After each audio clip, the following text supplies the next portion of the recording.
Lake Natron এমন এক lake যা দেখলে মনে হবে কোনো এলিয়েন প্ল্যানেট থেকে উঠে এসেছে। এর দক্ষিণ প্রান্তে অবস্থিত সক্রিয় আগ্নেয়গিরি ওলডোইনি লোঙ্গাই, যা এই লেকের ভয়ঙ্কর বৈশিষ্ট্যের মূল উৎস। এই আগ্নেয়গিরি থেকে নির্গত স্বাভাবিক সোডিয়াম এবং পটাশিয়াম কার্বনেট সমৃদ্ধ ম্যাগমা লেকের পানিকে করে তুলেছে অতি ক্ষারীয়। এর পিএইচ মাত্রা পৌঁছায় 10 থেকে 12 পর্যন্ত, যা মানুষের ত্বককে কয়েক সেকেন্ডের মধ্যেই ধ্বংস করতে পারে। লেকের পানির তাপমাত্রা প্রায় 60 ডিগ্রি সেলসিয়াস পর্যন্ত ওঠে, যা শরীরের টিস্যু গলিয়ে দিতে পারে। লেক নেট্রন পূর্ব আফ্রিকার তানজানিয়ার এক প্রত্যন্ত অঞ্চলে অবস্থিত। এই লেক এমন এক বিরল প্রাকৃতিক পরিবেশ তৈরি করেছে যা দেখতে মনোমুগ্ধকর হলেও আসলে প্রাণের জন্য বিপজ্জনক। এর দক্ষিণ প্রান্তে অবস্থিত আগ্নেয়গিরি ওলডোইনি লোঙ্গাই, যা এই লেকের ভয়ঙ্কর বৈশিষ্ট্যের প্রধান কারণ। এই আগ্নেয়গিরি থেকে নির্গত হয় এক অস্বাভাবিক ধরনের ম্যাগমা, যা সোডিয়াম এবং পটাশিয়াম কার্বনেটে সমৃদ্ধ। এই রাসায়নিক পদার্থ লেকের পানীয়কে অতি ক্ষারীয় এবং বিপজ্জনক করে তোলে। এমনকি এই লেকের পিএইচ মাত্রা 10 থেকে 12 পর্যন্ত হতে পারে, যা মানুষের ত্বক ধ্বংস করার জন্য যথেষ্ট। এমনকি এর গরম পানির তাপমাত্রা প্রায় 60 ডিগ্রি সেলসিয়াস পর্যন্ত পৌঁছায়। এটা ত্বক পোড়ানোর পাশাপাশি বিষাক্ত গ্যাসও নির্গত করে, যা শ্বাস প্রশ্বাসে মারাত্মক ক্ষতি করতে পারে।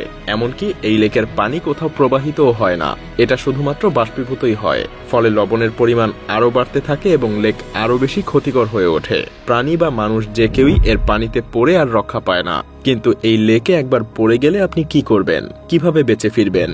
প্রথমেই মনে রাখুন, লেক নেট্রনের মতো একটা স্থানে পড়ে যাওয়া মানে সময়ের সাথে প্রতিযোগিতা করা। এখানে 1 সেকেন্ডের ভুল মানে আপনার মৃত্যু নিশ্চিত।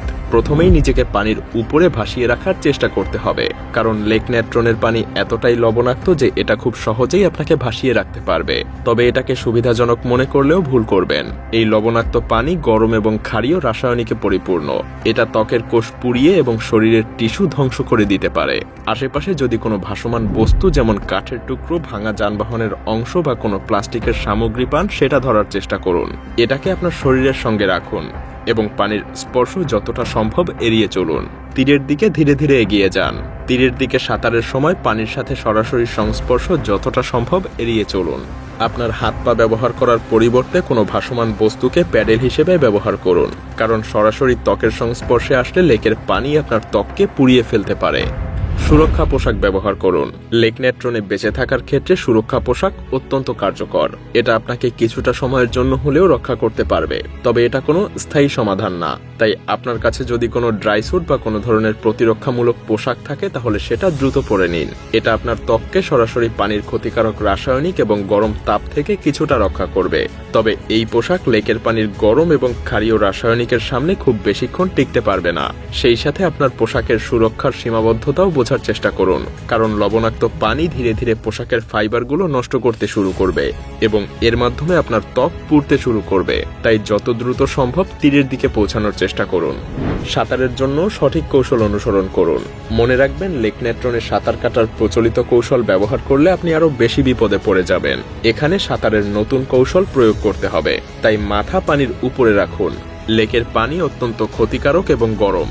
পানির একটা ফোঁটাও যদি আপনার চোখ, নাক, কান বা মুখ দিয়ে ঢুকে যায়, তাহলে তার তাৎক্ষণিকভাবে বিষক্রিয়া ঘটাবে। এটা আপনার শ্বাসনালীকে ক্ষতিগ্রস্ত করে দিবে এবং আপনার স্থায়ী অন্ধত্বেরও কারণ হতে পারে। দলগত প্রচেষ্টার মাধ্যমে বাঁচার সম্ভাবনা বাড়ান। আপনি যদি দলগতভাবে থাকেন, তাহলে বেঁচে থাকার সম্ভাবনা অনেক বেড়ে যাবে। সেই সাথে আহতদেরকেও সহযোগিতা করুন। যেমন 2007 সালে একটা ফিল্ম ক্রুর হেলিকপ্টার লেকে ক্রাশ করে। তাদের মধ্যে একজন ক্যামেরাম্যান এবং একজন প্রযোজক গুরুতরভাবে আহত হন। দলটা একসঙ্গে কাজ করে, তাদের সাহায্য করে এবং যত দ্রুত সম্ভব তারা তীরের দিকে পৌঁছানোর চেষ্টা করে। আর শুধুমাত্র এ কারণেই তারা এই ভয়ঙ্কর লেক থেকে বেঁচে ফিরতে পারে। সেই সাথে স্থানীয়দের সাহায্য নিন। সবশেষে তীরে পৌঁছানোর পর স্থানীয় মাসাই গ্রামের দিকে সাহায্যের জন্য ছুটে যান। গ্রামের মানুষেরা অস্থায়ী স্ট্রেচার তৈরি করে আহতদেরকে সবসময় উদ্ধার করে এবং এটা তারা বহুদিন ধরেই করে আসছে। তবে লেক নেট্রনের জীববৈচিত্র্যের গুরুত্ব বোঝার চেষ্টা করবেন, কারণ লেক নেট্রন একটা প্রাণঘাতী পরিবেশ হলেও এটা নির্দিষ্ট কিছু প্রাণীর জন্য অত্যন্ত গুরুত্বপূর্ণ।